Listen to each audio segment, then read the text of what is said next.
The Art of Winning a Random Game, as read by the author, Francois Nabwangu, with co-author Michael Elliott.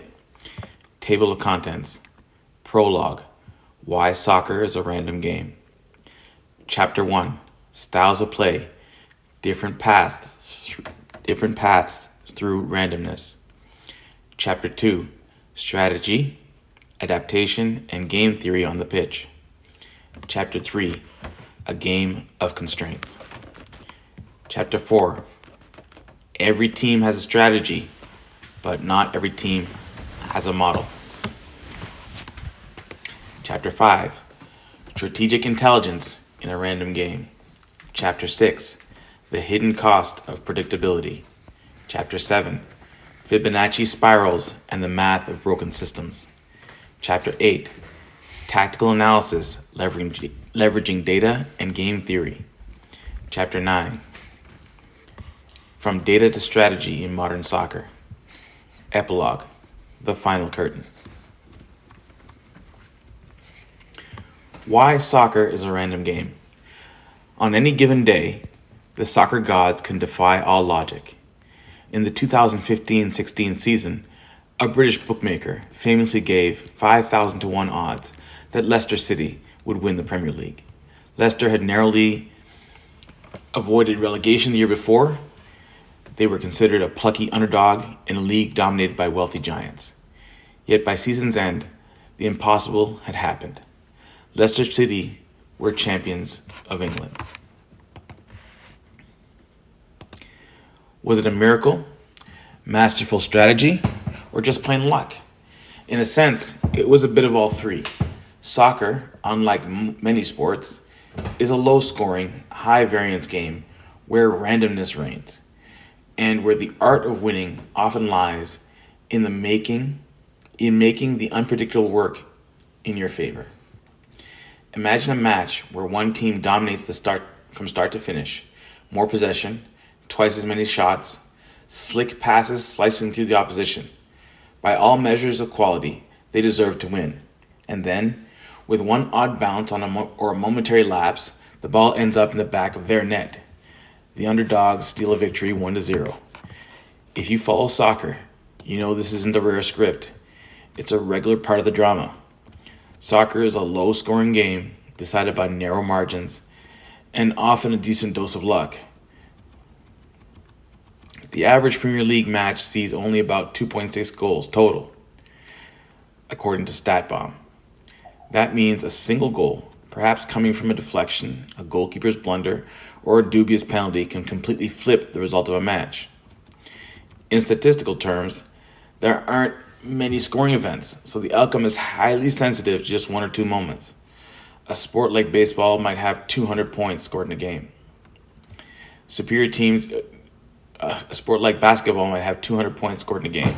Superior teams get countless chances to assert their dominance. In soccer, with its scarcity of goals, a weaker side can hang on and then snatch a win with one lucky break. In other words, chance plays a larger role in soccer's outcomes than in most major sports. Yet randomness doesn't mean pure luck or that skill doesn't matter. Over the long run of a season, better teams do rise to the top. But even then, the unpredictability is never fully tamed. Analytics offer a useful lens to understand this. One famous model borrowed from baseball analytics is the Pythagorean expectation, which estimates a team's expected success from the goals they score and concede. But put simply, if a team scores a lot more goals than it allows, it should win a lot of games. If it concedes as many as it scores, it should win about half. In fact, a team that scores and concedes equally will likely earn roughly 50% of the points available, a middle record. This insight is captured by a formula. Win percentage equals goals for squared divided by goals for plus goals against squared. Squaring the goals emphasizes how each additional goal scored or goal prevented disproportionately or exponentially boosts a team's expected win percentage. For example, imagine 2 teams over a season. Team A scores 60 and allows 40, while Team B scores 40 and allows 60. The Team A's ratio of 60 squared divided by 60 squared plus 40 squared would be much higher, indicating a strong winning expectation, whereas Team B's is the opposite. In reality, Team A will likely finish near the top, and Team B near the bottom. The Pythagorean model tends to track with actual results over a long season. But here's the catch. In soccer's torpid randomness, to borrow a phrase from one analyst, teams often diverge from these expectations, at least in the short run. A club might score only slightly more than it concedes, and yet, through clutch performances in close games, rack up an outsized number of wins, essentially outperforming their goal differential. Another club might dominate statistically, but drop points due to late equalizers or freak incidents, underperforming relative to expectations. These swings are usually attributed to that all-important four-letter word, luck. To see luck's impact, consider again Leicester's fairy tale. By season's end, they scored 68 goals and conceded 36. A very good record, but not utterly dominant. Traditional models would peg that goal difference as a championship caliber, yes, but only slightly better than some rivals. How did they still finish comfortably on top? Part of it was their strategy, more on that soon, but part was variance, winning tight games, avoiding injuries, opponents hitting the post instead of scoring. Similarly, in a single match, it's not uncommon to see an elite team with 20 shots and no goal, while their opponent has one shot and one goal. Over many games, those averages even out, but each game is its own roll of the dice. The architecture of randomness by At the TACBot. Randomness in soccer is often described with a sigh as something that coaches lament, fans debate, and analysts attempt to neutralize. But to think of randomness as simply variance is to miss the most important quality. Randomness is leverage. For the modern tactician, the unpredictable bounce, the mistaken press trigger, the deflected shot, all of these are not interruptions to a plan. They are the plan. Randomness isn't just a variable in the outcome. It's a mechanism that smart teams manipulate to shift the terms of engagement. Volatility is not the enemy. It's the opportunity. This is the distinction between surviving randomness and weaponizing it. Teams like De Zerbi's Brighton or the 2022 Morocco national team don't just react to chaos, they engineer it. They provoke the press, baiting opponents into overcommitting, creating artificial counterattacks from deep. They slow the tempo in midfield not to rest, but to pull pressure inward, draw a trap, and rupture defensive shape with one vertical pass. In doing so, they don't reduce randomness, they shape its trajectory. Here's the tactical truth. In a low-scoring game, every decision has exponential value. A decision to press, to hold, to overload the half space, to stand off in midfield, each one has an action value tied not to intention, but to outcome potential. This is where game theory enters. When resources, touches, time, space are scarce, and outcomes are non-linear, strategy becomes probabilistic. What elite teams increasingly do is manage the game not by dominating outcomes, but by controlling action chains. Every pass, press, overload, or trigger is mapped, either implicitly or explicitly, against its expected impact on the next three decisions. This is how clubs like Manchester City flatten the volatility curve, not with certainty, but with volume. They don't try to eliminate randomness. They bury it beneath 60% possession and 700 passes. They create so many sample events that randomness becomes irrelevant. Contrast this with the underdog strategy, the variance amplifier. Leicester in 2015-16 didn't try to beat every opponent at over 90 minutes. They built profiles that locked down games after the first goal. They shortened the match, controlling fewer events, but giving each moment more weight. One goal, one breakaway, one block, one post. Each moment enlarged by design. This is the key to winning a random game. Understanding whether you're trying to flatten the curve or widen the tail. And that starts by mapping, not formation, mapping. And that starts with game state leverage. From a tactical standpoint, soccer is not played in formations. It's played in phases.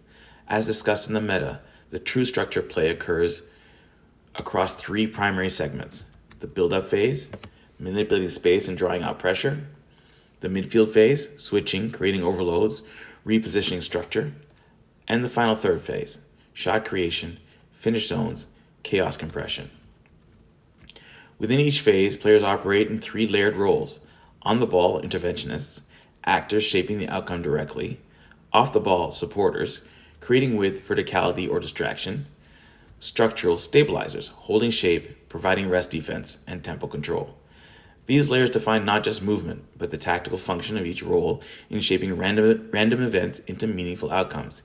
Each triangle, each pivot movement, each rotation across the press line contributes to a growing structure of expected value. The goal then isn't just to score, it's to manufacture a chain of decisions where your structure benefits from volatility more than your opponent's. That's not luck, that's architecture.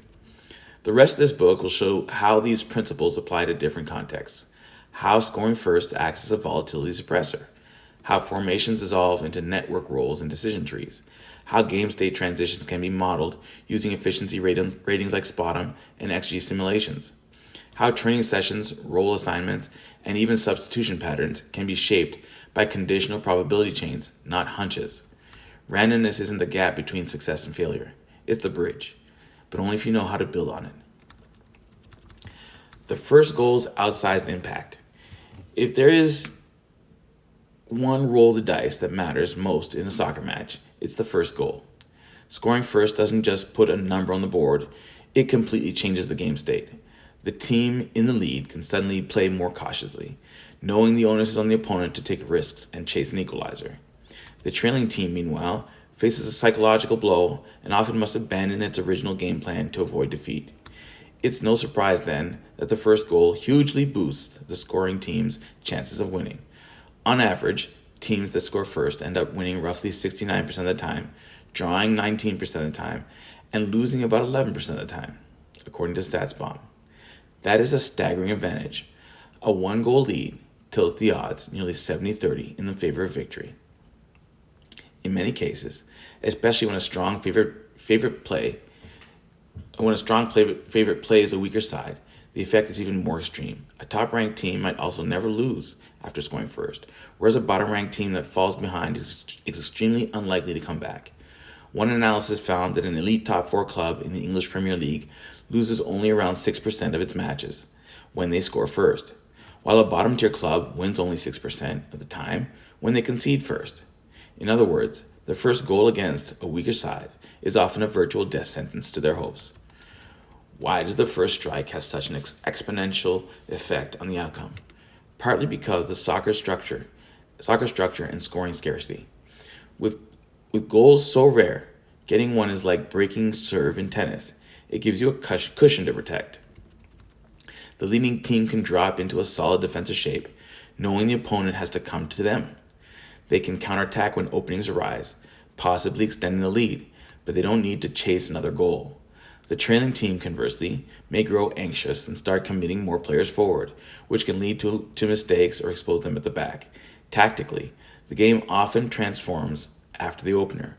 A once balanced contest can become attack versus defense, a siege on one end and quick breakaways on the other. The psychological swing is real too. Players with the lead often gain confidence.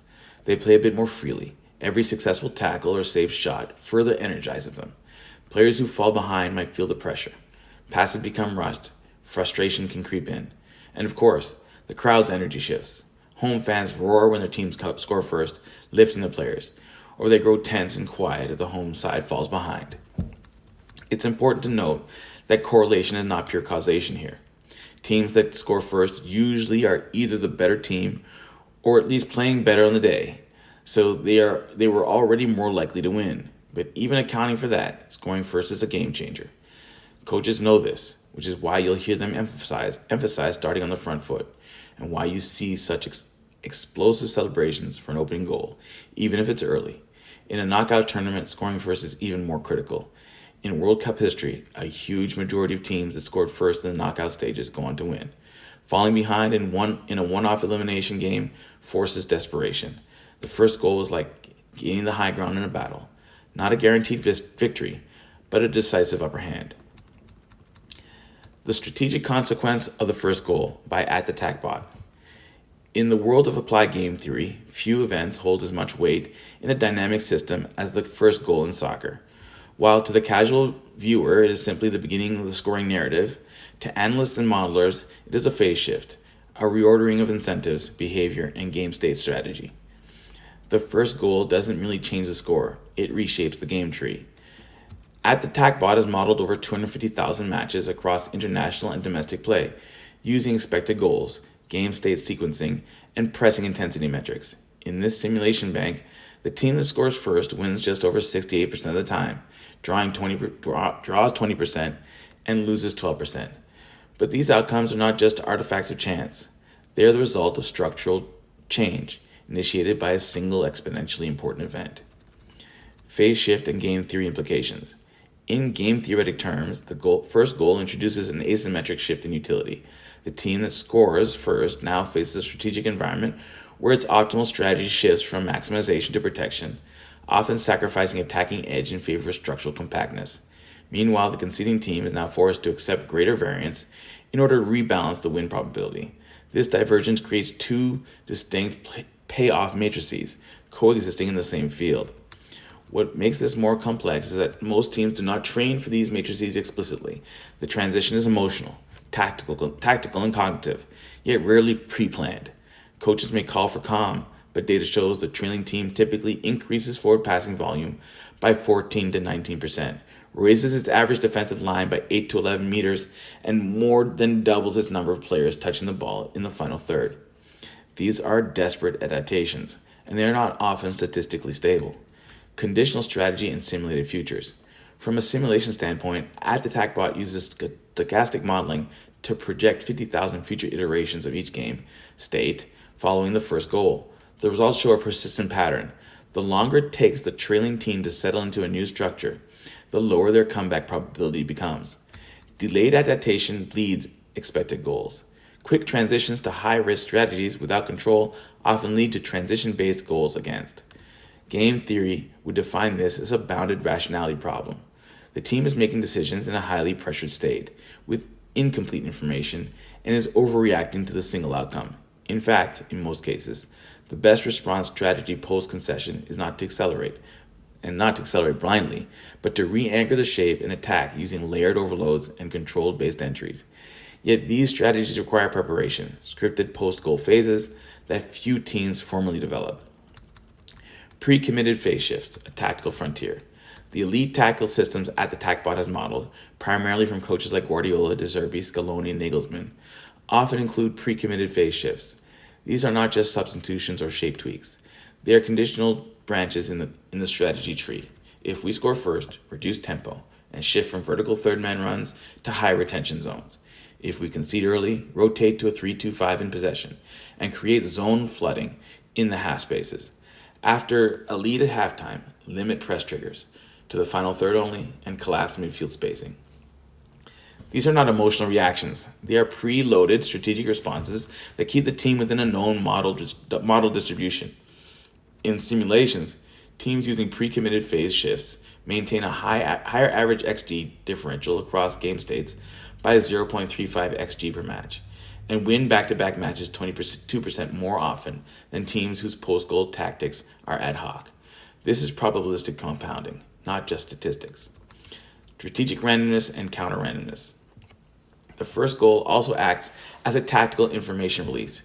It informs both teams about the other's risk threshold. A coach who overcommits after going behind is revealing their entire decision tree. A coach who sits back after scoring shows their intention to protect, which opens them up to compressed possession. This is where mixed strategy theory becomes vital.